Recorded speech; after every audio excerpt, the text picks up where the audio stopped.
ओम नमः शिवाय। सभी भक्तों को जय श्री राम। क्या आपको पता है ब्रह्मदेव का पांचवा जो सिर था वह भगवान शिव ने क्यों काटा? क्या आप इस विषय में जानते हैं? नहीं जानते तो मैं शिवनाथ आपको बता दूं कि ये उस समय की बात है जिस समय इस सृष्टि की रचना की गई थी। उस समय भगवान शिव जो कि निराकार हैं और उन्हीं के साकार रूप भगवान शंकर हैं। जब भगवान शिव से ब्रह्मा, विष्णु और महेश यानी शंकर त्रिदेवी की उत्पत्ति हुई तो उस समय तीनों को उनका कार्यभार सौंप दिया गया। ब्रह्मा को सृष्टि रचने का कार्य दिया गया, विष्णु को सृष्टि का पालन करने का कार्य दिया गया और भगवान शिव को उसका भेदन यानी संहार करने का कार्य दिया गया। यानी उनका कार्य था जब पाप बढ़ता है या कुछ हो या भी ऐसी कोई स्थिति बनती है जो कि सृष्टि के लिए खतरनाक है तो उनका काम होता है उसे विनाश करना, यानी कि मृत्यु के निकट पहुंचा देना। ये भगवान शिव का इनका तीनों को कार्य ये सौंप दिया गया। अब हुआ ये कि भगवान शिव अपने ध्यान अवस्था में बैठ गए और भगवान विष्णु योग निद्रा में अपने तल्लीन हो गए और इधर ब्रह्मा जी सृष्टि का कार्य उन्होंने प्रारंभ कर दिया।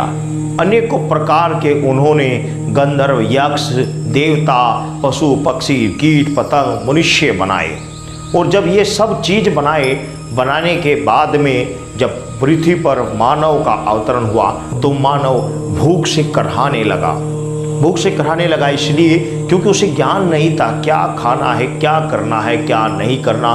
कभी पत्थर उठा के खाता, कभी कुछ खाता और जब पेट नहीं भरता तो वह रोता, चिल्लाता, बिलबिलाता।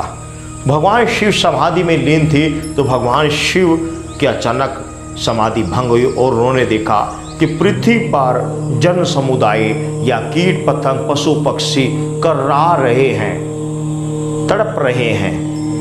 और जब उन्होंने ब्रह्मा जी की ओर देखा तो देखा कि ब्रह्मा जी ने अपने सृष्टि को पूर्ण रूप से देखने के लिए, जैसे कि शहरों में आपने देखा होगा शहर के डीएम आदि अधिकारी सभी चौक पर कैमरे लगा देते हैं या किसी विशेष मंदिर को या विशेष घर को चारों ओर कमरों से उसे लैस कर दिया जाता है और एक कंट्रोल रूम में बैठकर पूरा सिस्टम देख लिया जाता है कहाँ पर क्या हो रहा है। तो ऐसे ही ब्रह्मदेव ने अपने चारों ओर अपने सिर प्रकट किए ताकि चारों ओर की गतिविधि में पूर्ण रूप से देख सके, उनसे कोई भी चीज़ छिप ना जाए।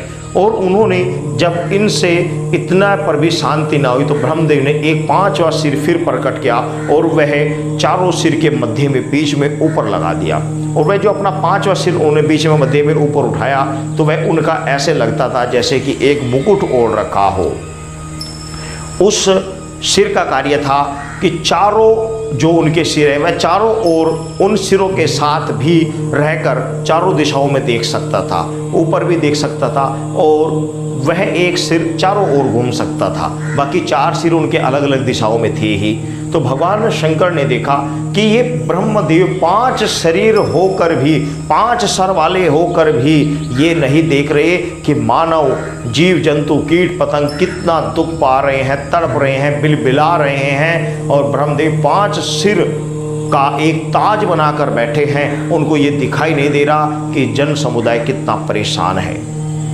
तो इससे भगवान शिव को बड़ा दुख हुआ और उन्होंने तुरंत ही श्री ब्रह्मा जी का वह पांचवा सिर का भेदन कर दिया, उसको काट दिया। जो ऊपर ताज के समान दिखता था उसको काट दिया और जब उसको काट दिया, काटने के बाद ब्रह्मदेव दर्द से बिलबिलाए और तड़पे। तो उन्होंने कहा कि आपने महादेव ये क्या किया, आपने मेरे सर को क्यों काटा? तो भगवान शिव ने कहा कि हे ब्रह्मदेव, आपको दिखाई नहीं दे रहा इस सृष्टि में हाहाकार हो रहा है, सृष्टि त्राहिमाम कर रही है, चारों ओर जन समुदाय, कीट पतंग, पशु पक्षी भूख से बिलबिला रहे हैं, ज्ञान से वंचित हो रहे हैं। तो उस समय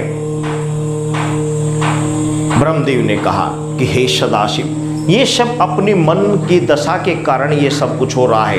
इनके मन जिस प्रकार इन्हें चलाता है ये उस प्रकार चलते हैं और दुखी हो रहे हैं। भगवान शिव ने कहा कि मन का क्या है, मन हर वक्त बदलता रहता है, हर वक्त उसे नई चीज़ चाहिए होती है, हर वक्त वह एक जगह स्थिर रहता ही नहीं। लेकिन आपको इन्हें इस मन को ज्ञान देना चाहिए।